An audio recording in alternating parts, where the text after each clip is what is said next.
Olá, alunos. Sou a professora Miki, da disciplina de História. E na aula de hoje a gente vai trabalhar o conceito de história e os seus principais significados que a ciência histórica, né, que a disciplina de história vai carregar. É muito importante a gente estudar e compreender um pouquinho esses significados, esses conceitos, porque nos auxiliam na compreensão da diversidade, na compreensão das diferenças históricas que cada sociedade apresenta. Então, ele é muito importante. É muito importante obter esse domínio desses conceitos que existem por trás da ciência histórica. Então, a gente pode começar a aula de hoje analisando o que é história. De uma forma bem didática, a história é a ciência que estuda o homem no tempo. Tudo que o homem faz carrega história. E a ciência histórica, então, pode olhar para esse homem do passado e analisar a sua história, analisar as suas ações, analisar o que aquele grupo humano fez, analisar o porquê de uma guerra, quais foram as consequências daquela conquista. Enfim, história, então, hoje, o trabalho de um historiador é investigar as ações do homem dentro de um tempo, dentro de um espaço, correto? E isso é o significado mais básico da ciência histórica que está permeando toda a ciência historiográfica. Quando a gente continua, a gente vai ver que todas as ações humanas carregam história e todas elas podem ser estudadas pela ciência histórica. Então, aqui nós temos guerras, aqui nós temos formas de conhecimento, as práticas religiosas, os saberes da medicina, religião, as crenças antigas e outros eventos específicos. Ou seja, tudo que o homem produz carrega um sentido, tudo que o homem produz carrega uma história. E se é uma ação humana, é possível ser estudado pela ciência histórica. Então, o historiador hoje, ele olha lá para o passado e ele vai ver aquele homem da pré-história, ele vai ver aquele homem da idade medieval, ele vai ver aquele homem da civilização romana e ele vai tentar trazer o máximo de informação possível a respeito daquele período, analisando as ações humanas dentro de um tempo e dentro de um espaço. Tudo que o homem faz é história. E tudo que a ciência histórica estuda é porque houve uma ação humana. Então ela vai olhar a guerra porque a guerra envolve humanos. Ela vai olhar formas de conhecimento porque aquele conhecimento foi produzido pelos seres humanos. Vai olhar as práticas religiosas porque a religião de alguma forma ela faz parte da sociedade e da vida humana e assim por diante. Outros conceitos muito importantes também são conceitos que vão ficar ali em torno da ciência histórica. E aí nós temos para a aula de hoje a ciência, a verdade e as fontes históricas. Começando pela ciência. A ciência da história, né, a história, ela é vista como ciência justamente porque ela tem esse compromisso com a verdade. Ela não vive de achismo, ela não vive de pensamentos pessoais. Ah, eu queria que fosse assim, então eu vou escrever isso. Não. O historiador, quando ele pratica a ciência histórica, ele tem um compromisso em chegar o mais perto possível da verdade, gostando ou não, concordando ou não. E é por isso que o trabalho da ciência histórica, do historiador, ele é muito importante e ele precisa ser levado a sério, com muita responsabilidade, com muita ética, porque ele tem um compromisso em se aproximar da verdade. E aí a verdade é um outro conceito que faz parte da ciência histórica. E aí, quando a gente entra na questão da verdade, a gente vai entrar num campo muito filosófico também. Porque quando a gente se depara com esse termo verdade, esse conceito de verdade ele se torna muito amplo. Então, a gente pode pegar, por exemplo, o caso de uma guerra. Ah, o historiador vai escrever a história da guerra, a verdade sobre aquela guerra. Mas qual a verdade? A verdade do general? A verdade dos vencidos? A verdade dos derrotados? A verdade do soldado que lutou e que ganhou uma medalha? A verdade do soldado que se machucou, saiu ferido e não ganhou honras, por exemplo? Então, qual verdade vai estar se falando a respeito daquela guerra? A verdade dos enfermeiros que também participaram da guerra? A verdade das mulheres que ficaram nas cidades enquanto seus homens, seus maridos estavam na guerra? Então, esse conceito de verdade se torna muito amplo. Então, é por isso que a ciência histórica ela vai falar assim: olha, a verdade, como ela realmente aconteceu, é quase impossível alcançar.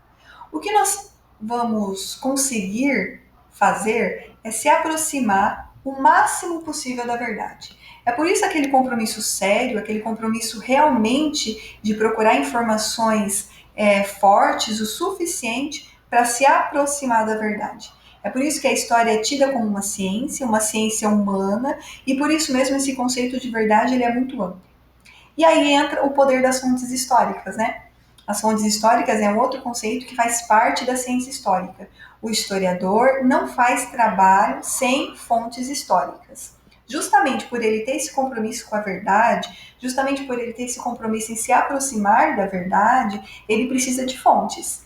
Ele precisa de procurar um documento, ele precisa de ler as cartas, ele precisa de analisar os objetos, ele precisa de viajar atrás de um arquivo, enfim, todos os lugares, né, todos os meios de se conseguir fontes para se aproximar daquela verdade. Então, as fontes históricas, elas são fundamentais para o trabalho do historiador. E aí, o trabalho do historiador vai se aproximar muito com o do detetive. O detetive, ele não soluciona o caso de uma hora para outra, né? Ele procura pistas, ele procura pegadas, ele consegue ver aquilo que ninguém viu.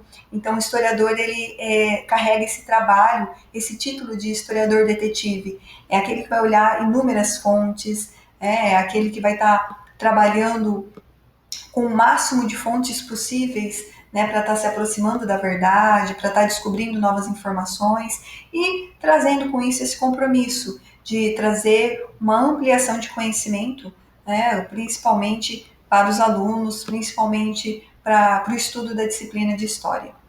E aí a gente entra aqui com as fontes históricas. Ela realmente merece um lugar de destaque quando a gente estuda os conceitos, porque sem elas, sem as fontes históricas, não há trabalho do historiador. Então, o que seriam as fontes históricas?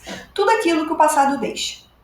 São os vestígios, são as marcas, tudo aquilo que conseguiu sobreviver no tempo, né? Óbvio, porque nem tudo conseguiu sobreviver. Muitos arquivos foram queimados, muitos objetos foram extraviados, roubados. Então, o historiador ele também não tem acesso a todas as fontes, a tudo aquilo que o passado deixou.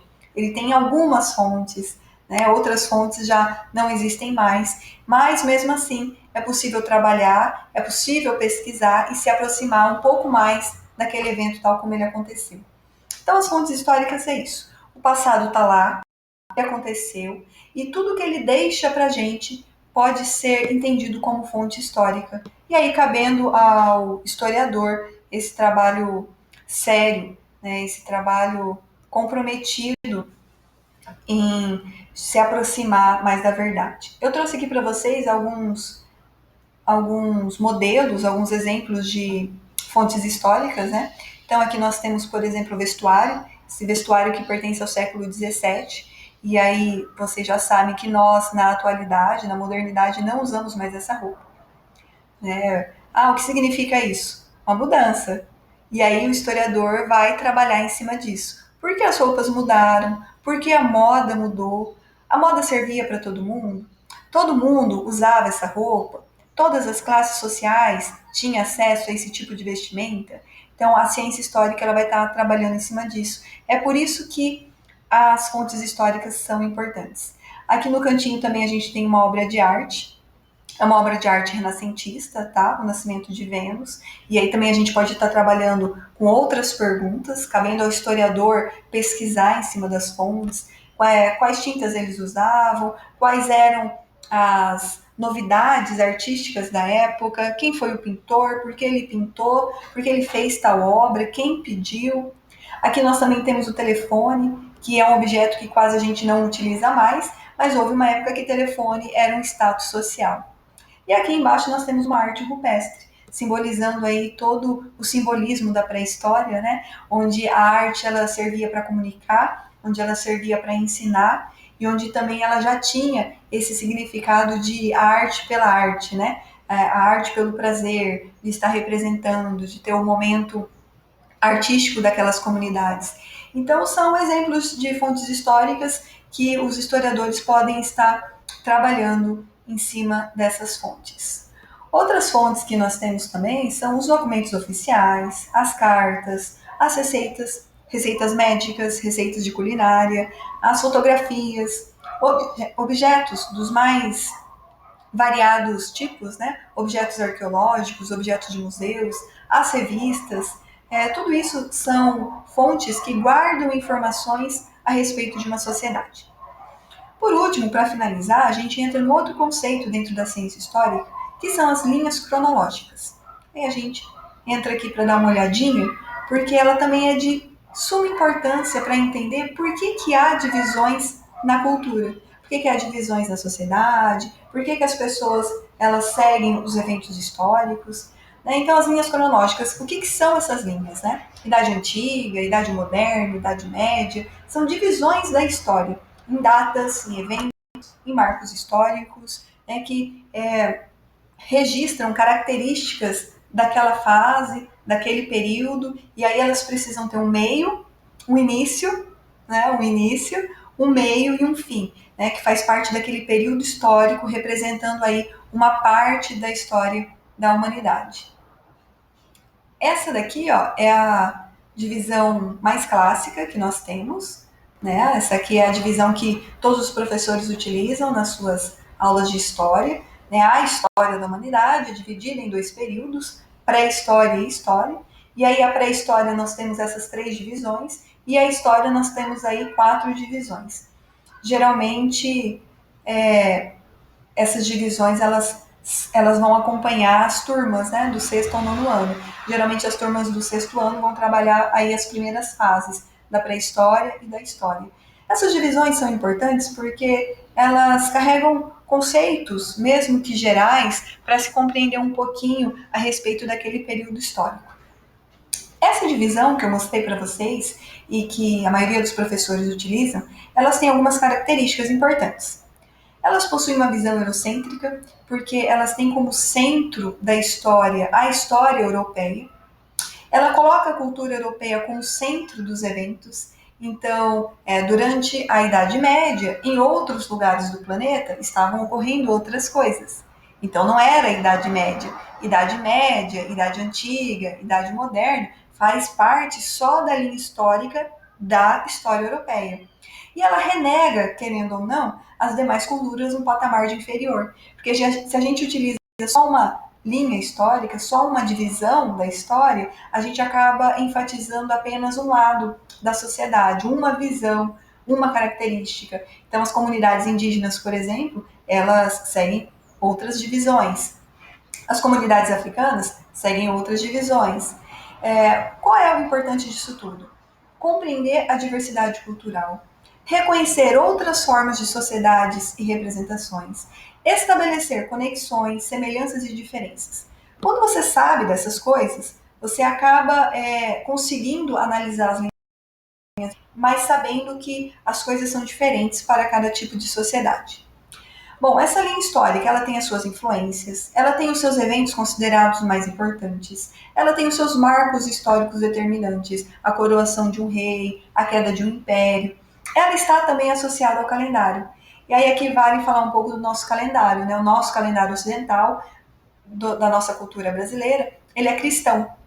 Ele tem essa principal característica de ser cristão. Então, toda a nossa linha histórica, a nossa divisão de datas, de eventos, de marcos, vão fazer parte desse calendário, dessa concepção de história dividida e influenciada pela cultura religiosa predominante, né, que é a cultura cristã. Então, se vocês olharem aqui, ó, esse do meio, o calendário cristão é o nosso, e se vocês olharem as outras culturas, elas estão associadas às outras divisões históricas.